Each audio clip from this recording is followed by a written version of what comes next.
Okay, we're in history, obviously. Got a handout. You just watch this, read this, answer your questions, separate assignment like always. Okay, pretty simple. Stuff. Stop.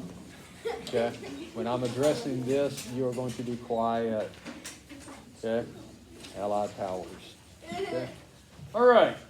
World War I was fought between two major alliances of countries, okay? You had the Allied powers. Yes, sir. Wait, where's the handout? You didn't get one? I'm sorry. We will get you one. Would you run that back to Parker, please? Thank you. All right. Haley's wearing magical. Stop. Yesterday, I think I told you that I was not going to put up with this today, that I'm going to send you out of here. Okay? So if you want to challenge that and see if I mean it, by all means, please keep it up. Okay.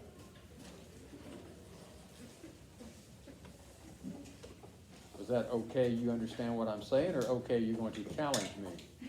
I know what you're saying. Okay. I think it might have been That was both. probably I think the it might smarter have been answer both. that you came up with right I there. think it might have been both. All right. World War I, the Allied powers, okay? World War I was fought between two major alliances of countries, the Allied powers and the Central powers. Okay, today we're talking about allies. Tomorrow we'll talk about the Central powers. The Allied powers were largely formed as a defense against the aggression of Germany and the Central powers. Okay? They were also known as the Entente powers because they began as an alliance between France, Britain, and Russia. Okay? And they were the triple entity. Okay? You ever think about, World War I, we think of Germany as the bad guys. World War II, we think about Germany as the bad guys. Do you think Germany thought themselves, they thought they were the bad guys? No. Yeah, no, they thought we were the bad guys. Okay? So it's all about perspective, you know? But, All right. Yes, sir. but there were some German twins that were in my class. They all knew that, like, they both were like, yeah, Hitler was psycho. Well, Was yeah. Hitler with Germany? Hitler was a psycho. Yes. We've all agreed to that one now. No, All right. you know. France. Stop. France. Germany declared war on France on August the 3rd, 1914. Okay. France had been preparing for war after Germany and Russia went to war. Because nothing like two nations right beside you going at it that you figure out, yeah, we're probably going to get drawn into this. The majority of the fighting along the Western Front took place inside of France. Okay, when you guys hit high school, if you're still here, you'll read a great book, All Quiet on the Western Front, and it's about World War II along the Western Front there in France. Didn't they have a fort that they held for like 3 days and it was under siege by the Germans? Well, they had yeah. Britain entered the war when Germany invaded Belgium. They declared war on Germany on August the 4th, 1914. That's the next day. British troops joined French troops on the Western Front to help stop the advance of Germany across Western Europe. Russia, okay, the Russian Empire was an early entry into the war. Germany had declared war on Russia on July the 31st, 1914. So you can see it all is happening with just a few days of each other. They expected that Russia would defend Serbia against the invasion of Serbia by Germany's ally Austria-Hungary. The Russian Empire also included Poland and Finland. After the Russian Revolution, Russia left the Allied powers and signed a peace treaty with Germany on March the 3rd, 1918. Anybody know why Russia kind of told Germany, said, okay, we're not going to mess with you anymore, but you don't mess with us. And they kind of pulled out and went home. Anybody know why? They were fighting their own war. They were fighting their own war. Communism was rearing its ugly head, and Lenin was trying to overthrow the government. And they had to go home and try to stop a revolution. Yeah, they were like fighting. Yeah. Some sort of started firing on each other. Yeah, Some were for communists, some were still with the Exactly. Czar So it and, was, they everything. they had a whole different set of problems that they had to So deal with. like this is basically what was happening Russian in Revolution. Russia's street. It's like overthrow the government. Overthrow. Wait, we already did that. Oh, let's do this.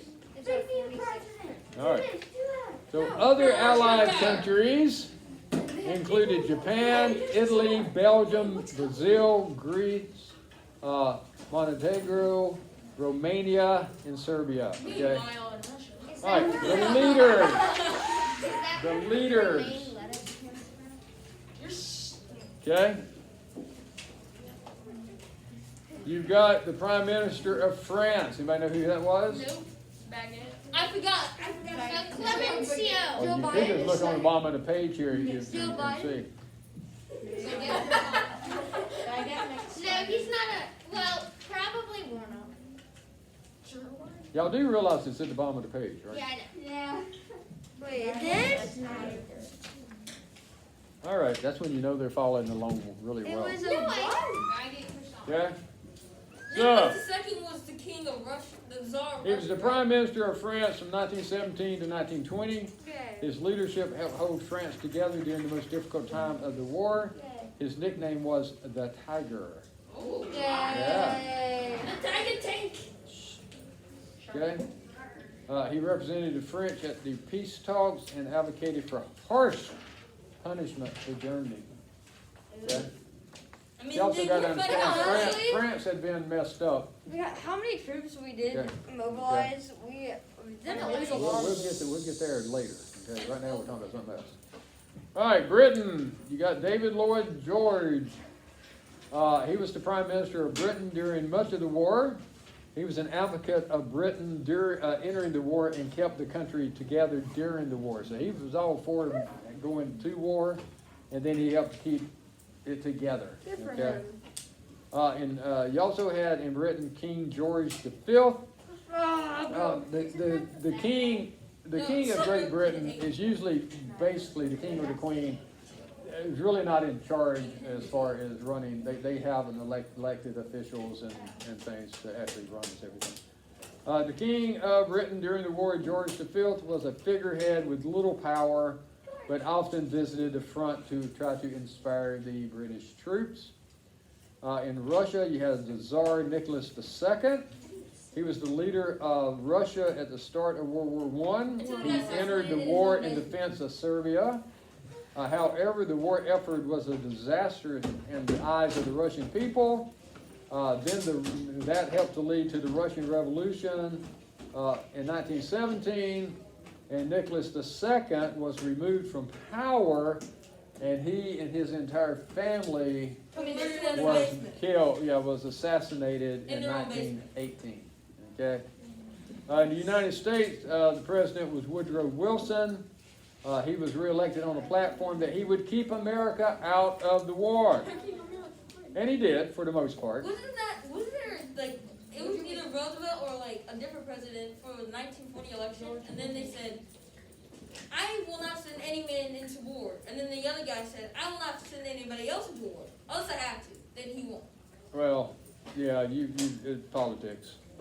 Say what you have to say, just say it in a way that no one understands what you said. Exactly. However, he was given little choice and declared war on Germany in 1917. After the war, Wilson actually advocated for less harsh terms on Germany, knowing that a healthy German economy would be more important for all of Europe. Okay? The military leaders, France, you had Marshal Ferdinand Foch, Joseph Joffre, and Robert Nivelle. In British, the Brits had Douglas Haig, John Jellicoe, and Herbert Kitchener. Russia had three guys there that you can figure out their names. Brasco, Sunbo, and Ivanhoe. And of course, the United States had good old Blackjack John J. Pershing. Okay? Yeah. You need to read up on Blackjack Pershing. Some of he was a pretty There was a war pretty that happened. smart fellow when it came to military maneuvers and things. There was a war that happened Oh, in that's 1911. who Yeah, exactly. He sent, Black Jack Pershing sent Snoopy after the Red Baron during World War I. All right, interesting facts. Yeah, he rides his dog now. Belgium declared itself as neutral at the start of the war, but joined the Allies after they were invaded by Germany. Okay? Belgium actually plays a big role in World War I and World War II. It is estimated that around 42 million military personnel was mobilized by the Allies during the war. Around 5,541,000 were killed in action, and another 12,925,000 were wounded. And then Spanish flu killed more people than the war did. The two Allied countries with the most soldiers killed was Russia with 1,800,000, and France with about 1,400,000. That's a lot of people. That's a lot of damage. Vladimir Lenin became the leader of the Soviet Union after Tsar Nicholas II was overthrown. Then he got During the Russian Revolution, Lenin wanted Russia out of the war, so he made peace with Germany. We'll talk about Lenin a little bit later on. You want to talk about, you think Hitler was bad? This guy was right there in the same category. The only difference was he killed his own people. Yeah, he did. He if you disagreed with him, you just disappeared. Yeah, like, He's like, some you- stuff Alright. you could walk into, The United States was never an official member of the Allies, but called itself an associate power. AP. No, you Yeah. can disappear your Okay. The Associated Press. All right, now we're just going to take some time and answer 10 questions. Again, you'll find those. I hope you guys had a great holidays. Welcome back. I meant to say that yesterday and I got preoccupied. So, see you later.